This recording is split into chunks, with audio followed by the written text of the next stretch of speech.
मुख्यमंत्री नीतीश कुमार के द्वारा नियुक्ति पत्र वितरण समारोह में कथित तौर पर हिजाब हटाने का वीडियो वायरल होने से चर्चा में आई आयुष डॉक्टर नुसरत परवीन के शनिवार को पटना में बिहार सरकार की नौकरी ज्वाइन करने की चर्चा है। दूसरी ओर विवाद होने के बाद नुसरत को झारखंड सरकार ने भी 3 लाख रुपए प्रति महीने की जॉब ऑफर कर दी है। ऐसे में चर्चा उठ गई है कि क्या डॉक्टर नुसरत का झारखंड के ऑफर से मन बदलेगा। इससे पहले कुछ रिपोर्ट्स में ये दावा किया जा रहा था कि पटना में नियुक्ति पत्र लेते समय सीएम नीतीश कुमार द्वारा हिजाब हटाने का कथित वीडियो वायरल होने से नुसरत परवीन डिप्रेशन में आ गई है और बिहार छोड़कर कोलकाता में अपने परिवार के पास चली गई है। हिजाब विवाद से चर्चा में आई आयुष डॉक्टर नुसरत परवीन को झारखंड सरकार ने जॉब ऑफर दे दिया है। झारखंड के स्वास्थ्य मंत्री इरफान अंसारी ने शुक्रवार को कहा कि बिहार में महिला डॉक्टर नुसरत परवीन के साथ हुई अमानवीय और शर्मनाक घटना ने पूरे देश को झकझोर दिया है। उन्होंने नीतीश पर आरोप लगाया कि हिजाब खींचना सिर्फ एक महिला का नहीं, संविधान और इंसानियत का अपमान है। अब आपको सुनाते हैं कि नुसरत की ज्वाइनिंग पर उसके खुद के प्रिंसिपल और पूरे विवाद पर उसकी क्लासमेट ने क्या कुछ कहा। हमारे साथ नुसरत परवीन की क्लासमेट हैं, इस वक्त मौजूद हैं, हम उनसे बात करेंगे। मैम, किस तरह से आप इस पूरे विवाद को देखती हैं, क्योंकि ये विवाद जो है वो काफ़ी ज़्यादा तूल पकड़ते जा रहा है। मुझे तो लगता है कि मुझे उस मैटर पे कुछ पता ही नहीं था, क्योंकि मैं वहाँ गई भी नहीं थी। मेरा भी उसमें सिलेक्शन हुआ है, बट मैं वहाँ नहीं गई थी और मुझे जो बस जैसे मीडिया को पता है उतना ही मुझे भी पता है। पर आपकी बात मेरी बात भी नहीं हुई है, नुसरत से मेरी कोई बात नहीं है और नहीं मैसेज से कोई बात है। बस मुझे जितना मतलब आप लोगों को पता है उतना ही मुझे भी पता है। तो क्या लगता है कि नुसरत ज्वाइन करेंगी? पता तो चला है कि कल तक ज्वाइन करेगी। कल ज्वाइन करेंगी? हाँ, लेकिन डायरेक्टली मुझे नहीं पता है। डायरेक्टली आपको जानकारी उन्होंने नहीं दी? नहीं, डायरेक्टली मुझे नहीं पता है।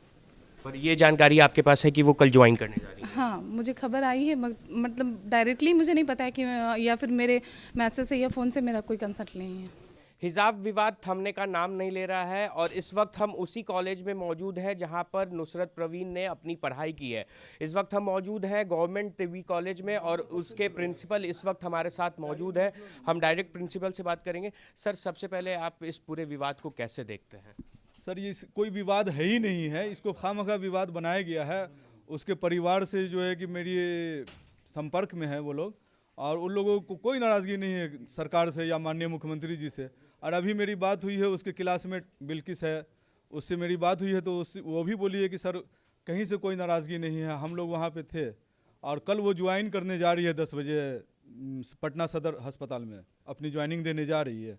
पर जानकारी आ रही थी कि वो नाराज चल रही हैं, वो ज्वाइन नहीं करेंगी। हाँ, ये गलत जानकारी जो है मीडिया के द्वारा जो है फैलाई गई है और वो कलकत्ता में कभी नहीं गई है, वो पटना ही में थी मुस्तकिल, और वो कल ज्वाइन करने जा रही है। अभी उसकी क्लासमेट आने वाली है, अभी आप लोग उसका बाइट ले लीजिएगा, दूध का दूध पानी, मतलब सच्चाई जो है सामने आ जाएगी पब्लिक के सामने में।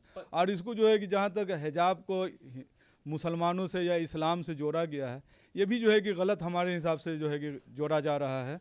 इसमें कहीं से कोई उन्होंने माननीय मुख्यमंत्री जी ने जो है कि इस्लाम का या नारी का कहीं से जो है कि गलत नहीं किया है हमारे हिसाब से, बल्कि बच्ची है, बच्चे के अंदर जो है कि खुशी होता है तो खुशी सिर्फ अपने छुपा करके खुशी का जो है मनाया नहीं जाता है, खुशी को जो है कि दिखाया जाता है आवाम में, पब्लिक में। तो वही सेंस में जो है कि मुख्यमंत्री जी ने कहा कि सारे बच्चे जो है कि हंसी खुशी से जो है अपना फोटोग्राफी दे रहे हैं, तो तुम भी जो है कि खुशी मनाओ, तो चेहरा से हटा दो। तो उन्होंने यही किया कि चेहरे से उसका जो है कि हिजाब को हटा दिया और कहा कि जाओ जाकर के खुशी मनाओ। पर बस यही भाई का बयान कई जगहों पर चल रहा था कि उन्होंने कहा है कि वो ज्वाइन नहीं करेंगी। कहीं से कोई भाई तो उसका कलकत्ते में रहता है, और ये बच्ची से जोड़ दिया गया कि नुसरत जो है कलकत्ता चली गई। कलकत्ता वो नहीं थी, पटनी ही में थी। और उसके देवर से मेरी बात हुई है, तो देवर बोला कि नहीं, हम लोगों के घर में जो है कि सब कुछ ठीक ठाक है, कहीं से कोई नाराज़गी नहीं है हम लोगों को। पर मुख्यमंत्री नीतीश कुमार का भी विरोध हो रहा है, कई जगहों पर उनका पुतला भी फूका जा रहा है। अब पुतला फूक रहा है, कौन फूक रहा है ये तो हम नहीं देखे हैं, नहीं जानते हैं, देख तो रहे हैं मीडिया में, लेकिन ये क्या, लेकिन मुख्यमंत्री जी का अगर इस तरह से नारी से रिलेटेड अगर कोई काम कर रहा है तो वो महा बेवकूफ़ इंसान है, बहुत बड़ा जाहिल है कि वैसे आदमी का पुतला उसका विरोध कर रहा है जो नारी को जो है कि 50% आरक्षण दिया है पंचायती राज में, और पढ़ने में जो है कि 33% का और नौकरी में 35% का आरक्षण दिया है। नारी को जो है कि इतना आगे बढ़ाने की वो प्रयास कर रहे हैं कि दुनिया में इस तरह का कोई भी नेता जो है इतनी सहूलत, इतनी फैसिलिटीज़ नहीं दिया होगा जितनी कि मुख्यमंत्री जी नीतीश कुमार जी दे रहे हैं बिहार के तो अंदर। आप एनडीटीवी के कैमरे पे ये जानकारी दे रहे हैं कि कल नुसरत प्रवीण ज्वाइन कर। हाँ, अभी आपके सामने में उसकी क्लासमेट आ जाएगी जिससे कन्वर्सेशन हो रहा है, उससे कांटेक्ट में है वो। तो अभी आप लोगों का जैसे कि उसके ज़रिए, बिल्किस के ज़रिए उसकी क्लासमेट है, उसके ज़रिए से हमें खबर मिली है कि वो कल ज्वाइन करने जा रही है। अभी आप लोगों के सामने में आ रही है, वो तुरंत आ जाएगी। तो गवर्नमेंट टिबी कॉलेज के प्रिंसिपल ने हमें जानकारी दी है कि कल नुसरत प्रवीण पटना सदर पीएससी में अपनी ज्वाइनिंग करेंगी, तो कहीं ना कहीं इस विवाद पर जो विराम है वो कल लग जाएगा।